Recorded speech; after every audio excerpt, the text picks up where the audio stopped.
క్రీస్తునందు సహోదర సహోదరులకు మన ప్రభు అయిన యేసు క్రీస్తు నామంలో నా హృదయపూర్వక వందనాలు తెలియజేస్తూ ఉన్నాను. ప్రతిదినం ప్రభు మాట అనే కార్యక్రమానికి మిమ్మల్ని ప్రేమపూర్వకంగా ఆహ్వానిస్తూ ఉన్నాను. ఈరోజు ప్రభు మాటగా కొలస్సీలకు రాసిన పత్రిక 3వ అధ్యాయం 13వ వచనాన్ని మనం చదువుకుందాం. ఎవడైనను తనకు హాని చేసినని ఒకని ఎడల ఒకనుడు సహించుచు ఒకరినొకడు క్షమించుచు ప్రభు మిమ్మును క్షమించిన లాగున మీరును క్షమించుడి. దేవుని బిడ్డలారా, దేవుడు మనకు మరొక దినాన్ని బహుమానంగా ఇచ్చాడు. అందుకు దేవునికి మనము కృతజ్ఞులము. అంతేకాదు, అందరూ బాగున్నారా? ఈరోజు దేవుని మాటను కనుక మనం గమనిస్తే మన దైనందిన జీవితంలో, మన నిత్య జీవితంలో ఒకరి మీద ఒకరికి మనకు కంప్లైంట్స్ ఉంటాయి. ఒకరి మీద మనం ఒకరు కంప్లైంట్ ఉంటాం.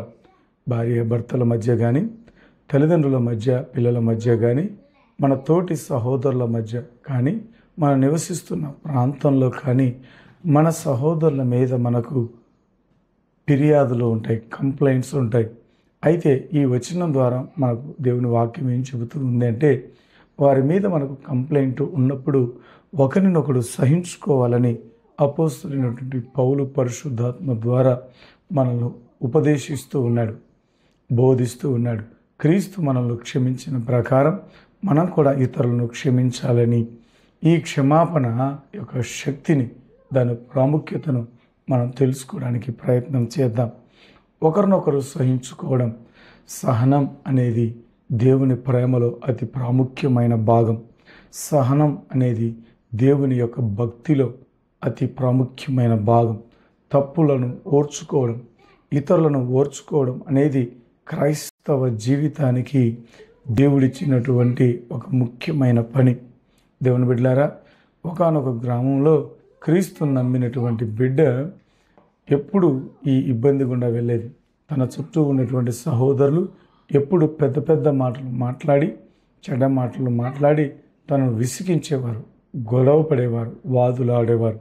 కానీ తాను ఈ మాటను బట్టి, ఈ మాటలో ఉన్న విలువను తను తెలుసుకొని మౌనాన్ని వహించేది, ఇతరుల లోపాలను గ్రహించుకొని తను సహించడం నేర్చుకుంది.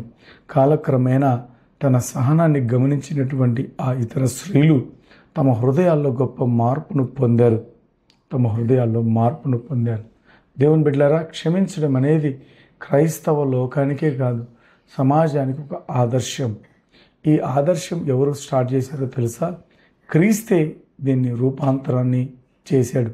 క్రీస్తు శిలువలో తాను పొందిన అవమానాలకు, దెబ్బలకు క్రీస్తే మన పాపాలను క్షమించాడు. తండ్రి, వీరేమి చేయుచున్నారో వీరెరుగను గనుక వీరిని క్షమించమన్నాడు.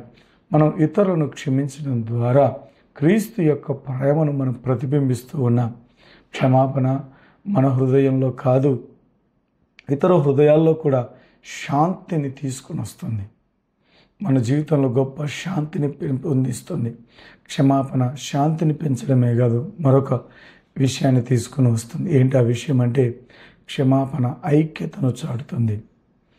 క్షమాపణ మనలో ఐక్యతను తీసుకుని వస్తుంది. క్షమించడం వలన సంఘంలో, కుటుంబంలో ప్రేమలు నిలుస్తాయి.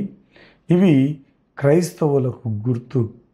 ఐక్యత క్రైస్తవులకు గుర్తు, క్షమాపణ క్రైస్తవులకు గుర్తు, ప్రేమ క్రైస్తవ్యానికి గుర్తు. ప్రేమ దేవుని ప్రేమను తీసుకుని వస్తుంది. ఇది సంఘంలోనే కాదు, మానవుని జీవితంలో కూడా.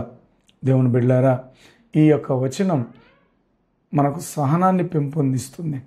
ఈ యొక్క వచనం క్రీస్తును ప్రతిబింబిస్తుంది. ఈ ఒక వచనం ప్రజల మధ్య హార్మోని క్రియేట్ చేస్తుంది.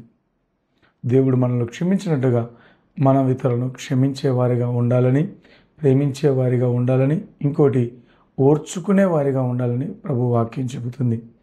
మనం ఇట్టి విలువైన జీవితాన్ని కలిగి క్రీస్తును మహిమపరుస్తామా? తల వంచండి, ప్రార్థన చేసుకుందాం.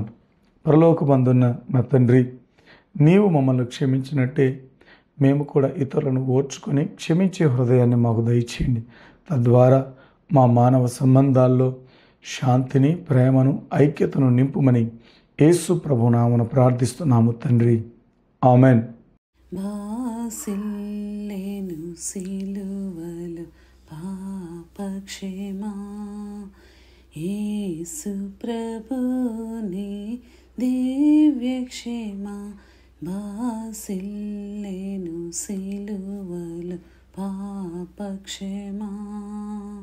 దోషము చేసిన దీనిని కదా, మోసముతో బ్రతికిన దీనిని కదా, మోసితివానా శాపభరం బాసిల్లెను సిలువలు పాపక్షేమా.